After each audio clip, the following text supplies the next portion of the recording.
आज से हम पढ़ने जा रहे हैं मिखाइल नईमी की पुस्तक किताबे मिर्दाद, जो एक अद्भुत व्यक्ति मिर्दाद के रूहानी उपदेश पर आधारित है। ये संपूर्ण मानव जाति के लिए सर्वसाझा उपदेश है, जो देश काल के हर तरह के बंधनों और पक्षपात से ऊपर है। पुस्तक का प्रमुख पात्र मिर्दाद एक पूर्ण गुरु या कामिल मुर्शिद है, जिसका ना कोई आदि है न अंत, जो एक सिरे पर मनुष्य है और दूसरे सिरे पर परमात्मा के साथ अभेद है। पुस्तक में इस बात का पहला संकेत हमें उस समय मिलता है जब मिर्दाद के साथी उससे पूछते हैं कि तुम हमें अपना असल नाम बताओ और अपने माता पिता, पूर्वजों और देश व जाति के बारे में विस्तार से बताओ, ताकि हमें तुम्हारी जटिल और हैरान कर देने वाली बातों को समझने में सहायता मिले।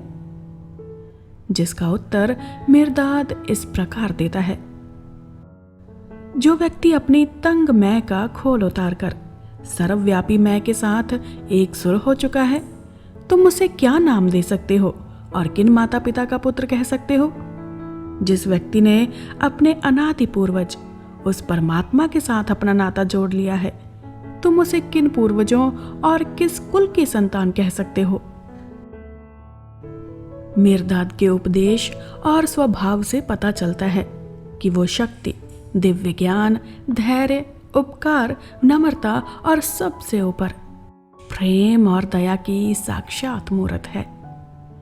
मिर्दाद मनुष्य को अज्ञानता के पर्दे उतारकर अपने आप को अपने ही सामने अपने दिव्य रूप में प्रकट करने को कहता है, और अपने आप को बेपर्द करने का असल साधन परमात्मा का शब्द बताता है।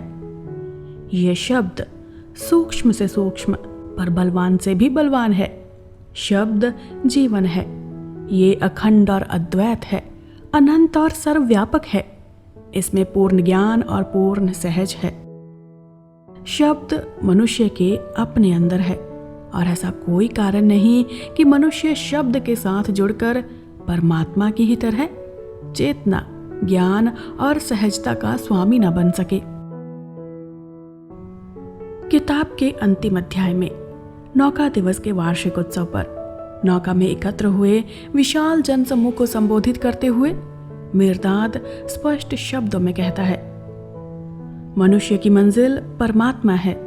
उससे नीचे की कोई भी मंजिल इस योग्य नहीं कि मनुष्य उसके लिए कष्ट उठाए। यही कार्य सौंपा गया है तुम्हें अनादिकाल से, ताकि तुम उस असीम सागर की यात्रा करो जो तुम स्वयं हो, और उसमें खोज लो अस्तित्व के उस मूक संगीत को जिसका नाम परमात्मा है। पर मनुष्य को उसकी मंजिल तक ले जाना मिर्दाद का काम है, और इसके लिए उसने तुम्हारे लिए एक अलौकिक नौका तैयार की है, जो किसी लकड़ी या लुक आदि से नहीं बनी, बल्कि बनी है दिव्य ज्ञान से।